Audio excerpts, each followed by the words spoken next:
lana fi Rajab wa Sya'ban wa ballighna, karena bulan Rajab itu bulan isti'dad namanya, bulan persiapan. Sya'ban siqayah. Rajab bulan al-badr, menanam benih. Sya'ban bulan siqayah, menyiram. Nah, Ramadan sudah memetik hasil. Maka menghadapi Ramadan itu butuh istiqdad namanya, persiapan, agar nanti menghasilkan hasil yang baik. Maka mulai bulan Rajab kemarin kita sudah persiapan. Sya'ban hari ini pun dalam rangka persiapan kita menghadapi bulan Ramadan. Dan persiapan itu sangat penting, prepare itu sangat penting, agar kita mendapatkan hasil maksimal. Karena kita akan menghadapi bulan Ramadan. Tidak begitu saja datang Ramadan lalu orang beribadah di bulan Ramadan. Tidak, mesti ada istiqdad namanya, mesti ada persiapan agar maksimal. Saya mau tanya sama jamaah, kemarin Piala Dunia Qatar itu pertandingan bola. Saya mau tanya, pemainnya pakai persiapan nggak? Pakai. Berapa bulan? 3 bulan. Wah, persiapannya luar biasa. Itu mau pertandingan bola, ini mau pertandingan melawan hawa nafsu. Butuh namanya persiapan. Maka dari mulai bulan Rajab, termasuk bulan Sya'ban, kita butuh persiapan namanya. Insya Allah kita bertemu Ramadan, panjang umur sehat. Allahumma barik lana fi Rajab wa Sya'ban wa ballighna Ramadan. Jadi Rajab itu bulan istiqdad, bulan al-badr. Sya'ban itu bulan siqayah, dan Ramadan bulan memetik hasil. Maka di bulan Sya'ban ini pun disebut. Mengapa dinamakan bulan Sya'ban? 5 summiya Sya'ban.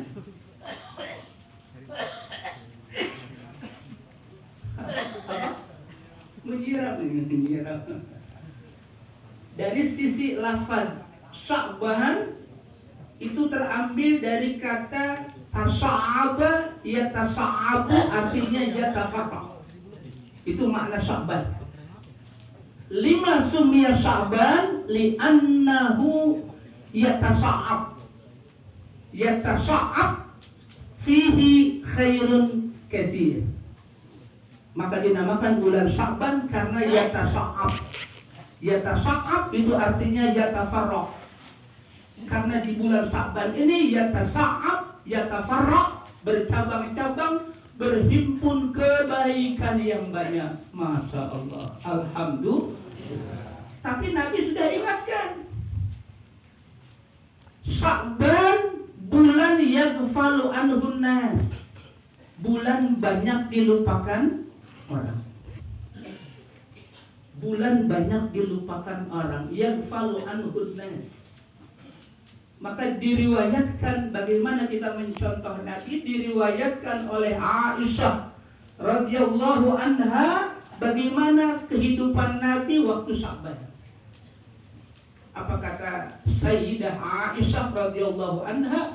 Ma ra'aitu Rasulullah sallallahu alaihi wasallam istakmala syahrin illa Ramadan wa ma ra'aituhu aksara siyaman illa fi Sya'ban. Tidaklah aku melihat Rasulullah sallallahu alaihi wasallam, Allahumma salli wa sallim, berpuasa 1 bulan kecuali di bulan Ramadan. Dan tidaklah aku melihat Rasulullah sallallahu alaihi wasallam banyak berpuasa kecuali di bulan Sya'ban. Mudah-mudahan sedikit ini bisa memotivasi kita untuk banyak berpuasa. Senin, Kamis, Insya Allah. Al-Fakir tadi puasa dulu. Afwan teh tadi janji nggak bisa pada maghrib. Tadi ada acara di Bogor. macet di tol, jadi buka puasa di rumah terus jemput saya besok.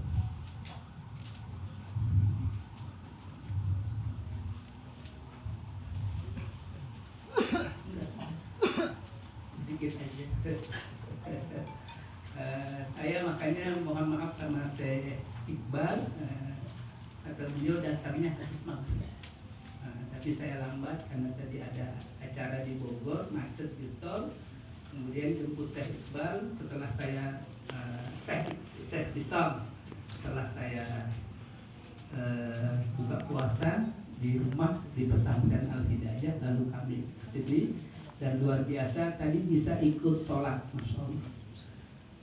Sholat di sini, sholat isya di sini, di belakang. Luar biasa dari mulai pertama itu yang dibaca surah Al-Kahfi, hatam, masya Allah. Yang kedua surah Sajadah, surah As-Sajadah pakai sujud tilawah. Oh, bukan sujud sahwi, sujud tilawah. Pakai sujud tilawah. Luar biasa ini. Pengalaman yang luar biasa di pengajian Syekh Iqbal. Nggak ada kita dapatkan sholat isya rakaat pertama surah Al-Kahfi utuh, rakaat kedua surah Sajadah. Masya Allah, luar biasa. Ini dalam rangka menyuruh Nabi juga teh. Panjang. Kata Aisyah radhiyallahu anha meriwayatkan Rasul itu kalau sholat yang dibaca panjang. Al-Baqarah, An-Nisa, masya Allah. Apa kata Aisyah? Hatta tatafattarat qadamahu. Sehingga Nabi itu diceritakan oleh Aisyah melihat sendiri sampai kedua telapak kaki Nabi bengkak-bengkak karena panjangnya baca waktu berdiri surah Al-Baqarah, surah An-Nisa, surah Al-Imran. Sampai bengkak-bengkak. Kita juga bengkak-bengkak bukan banyak baca surah karena asam urat.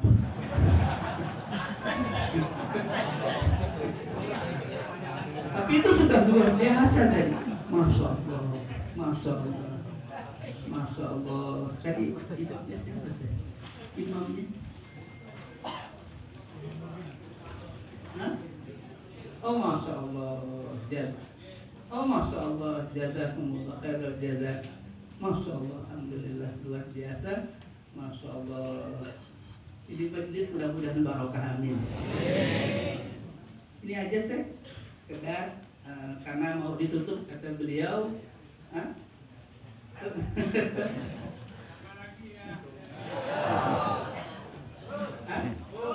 Sakban.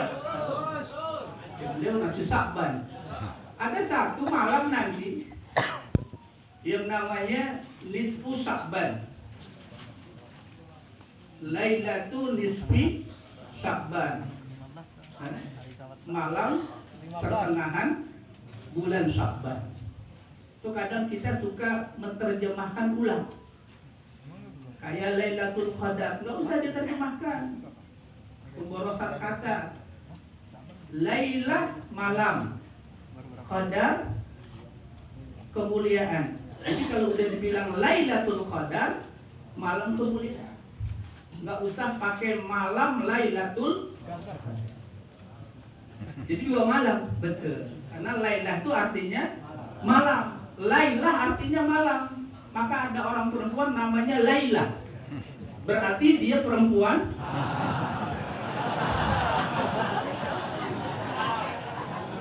Maksudnya perempuan yang suka bangun malam, tahajud, qiyamul lail, begitu. Kita harus banyak berpikir positif. Majelis baik ini. Masya Allah. Harus kita punya berpikiran baik. Amin ya robbal alamin. Malam nisfu Sya'ban. Itu ada sebuah riwayat hadis nanti, ya, kita bertemu dengan malam nisfu Sya'ban. Itu disebarkan nanti ketika malam nisfu Sya'ban itu, ya, Lailatul nisfi Sya'ban, Allah tebarkan rahmatnya, Allah tebarkan ampunannya aksar min adadi sya'ri ghanam lebih banyak daripada jumlah bulu kambing. Allah. Ditebarkan rahmat Allah malam nisfu Sa'ban nanti aksar min adadi sa'ri ghanami Bani Kilab. Lebih banyak jumlah rahmat yang Allah tebarkan, lebih banyak dari banyaknya bulu kambing. Saya mau tanya sama jamaah, pernah ngitung bulu kambing? Besok hitung dah tuh. Artinya apa? Terlalu banyaknya bulu kambing, Rasul mentasbihkan rahmat yang Allah berikan di malam itu lebih banyak daripada Bulu kambing. bulu kambing. Allahu Akbar. Masya Allah. Maka di malam itu kita lebih banyak untuk mengisi ibadah. Maka diawali biasanya di kita pakai baca surah Yasin sampai 3 kali. Itu kebiasaan bagus. Ini apa baik apa baik. Ini karena yang ngomong bid'ah nggak paham. Apa baik bid'ah? Apa baik bid'ah? Karena nggak paham. Kalau dia paham, Masya Allah, itu kebaikan yang kita baca Yasin 3 kali, betul nggak? Mana bid'ah? Itu kebaikan. Itu kebaikan. Lebih dari itu juga nggak apa-apa. Yang kita baca 3 kali, iya kan? Pertama minta apa? Ampunan. Panjang umur. Yang kedua,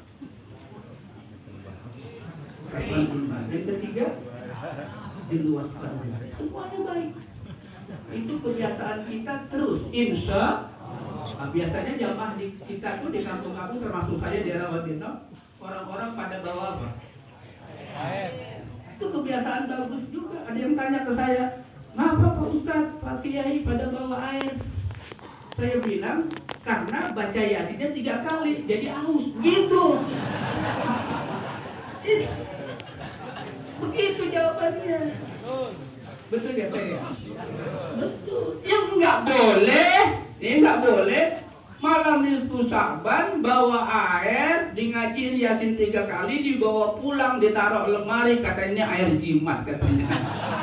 Ini yang nggak boleh. Ini tidak boleh. Na'udzubillah min. Dan ternyata rahasia mengapa kita bawa air, ini saya mau cerita sebelum saya akhiri. Mengapa kalau kita ada bacaan Quran, baca zikir, kita dianjurkan bawa air? Itu ada rahasianya, nggak sembarang, bahkan dibuka. Apa rahasianya? Karena air adalah makhluk Allah. Apabila ada suara zikir, suara ngaji, diniatkan air itu bisa membawa barokah, lalu kita minum, itu memberi pengaruh bagi orang yang minum. Maka mengapa rahasia kalau kita mau meminum, kalau kita mau minum, kalau kita mau makan, kita baca doa. Itu rahasianya adalah karena air itu apabila kita ucapkan kata-kata baik, kalimat thayyibah, maka air itu berubah kandungannya, sel-selnya berubah menjadi indah. Mengapa? Karena dibacakan kalimat-kalimat. Itu rahasia. Kita minum air Zam-Zam, kita minum itu pun dilakukan dengan doa, karena doa yang dibaca ketika kita mau minum, ketika kita mau makan, itu mengandung kebaikan bagi yang kita minum, bagi yang kita. Inilah rahasia mengapa kita selalu kalau mau minum itu membaca doa, karena punya kandungan manfaat luar biasa. Apalagi kalau mau umrah, Pak Kiai kita ini sedang umrah, mudah-mudahan beliau sehat. Apalagi mau umrah, apalagi mau jadi tamunya Allah, itu kalau di pesawat jamaah, di pesawat nih, lalu dikasih pramugari makanan, minuman, lalu ada orang maaf-maaf yang bilang begini, iya kagak enak, iya kagak enak. Itu malah itu makanan minuman udah dicela dengan kata-kata iya enggak. Itu makanan makhluk Tuhan juga dia dengar. Ini terjadi.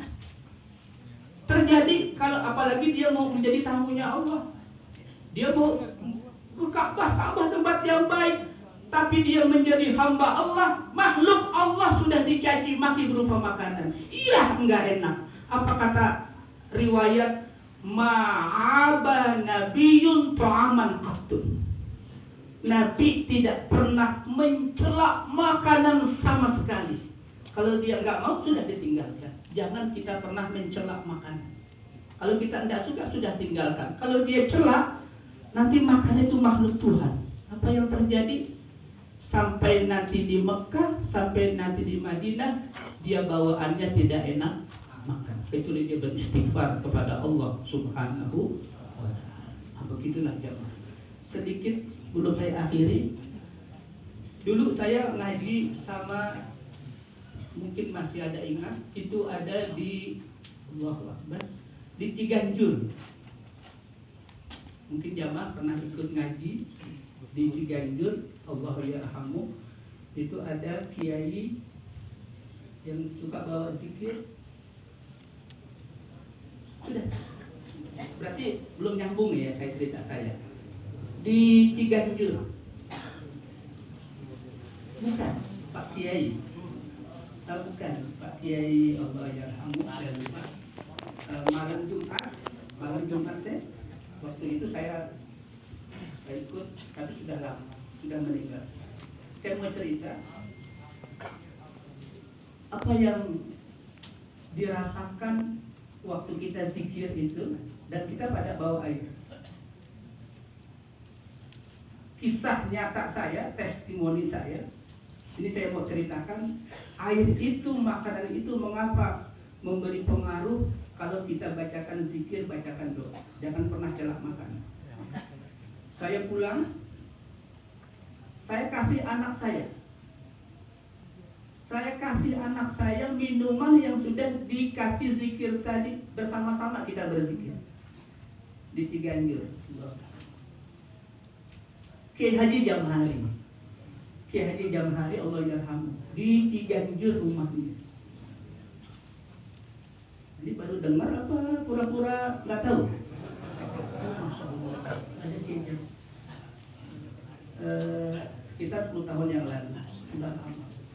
Kiai Jamhari di Ciganjur, Masya Allah, beliau sangat wara, Allahu Akbar, Subhanallah. Ada pesantrennya di cabang Bungin di Bekasi. Kami ikut zikir sama beliau. Apa yang terjadi? Saya kasih anak saya. Anak saya masih kecil. Saya kasih minum itu. Apa kata anak saya? Ayah, dia manggil ke saya, ayah, anak saya. Ayah, airnya enak. Allah.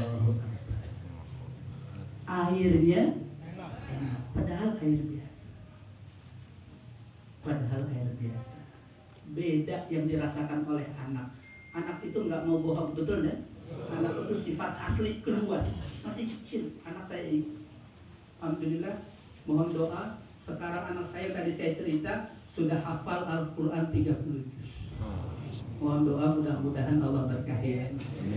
Waktu kecil saya kasih minum itu, dia bilang, ayah, airnya enak, Allah. Padahal air barokah dari air yang disebutkan. Maka kebiasaan itu terus kita lakukan di kampung-kampung kita nanti. Malam nisfu Sya'ban diberikan fadilah seperti itu, karena itu adalah makhluk Tuhan. Kalimat-kalimat thayyibah yang kita ucapkan itu memberi pengaruh yang luar biasa bagi kehidupan kita dan bagi makhluk semua. Ini saja yang dapat Al-Fasil sampaikan, karena diminta oleh Sohibul Bait sedikit menyampaikan tausiah mau'izah. Mudah-mudahan walau sedikit bisa memberi manfaat. Demikian, mohon maaf lahir batin. Subhanaka Allahumma wa bihamdika asyhadu an la ilaha illa anta astaghfiruka wa atubu ilaik. Assalamualaikum warahmatullahi wabarakatuh.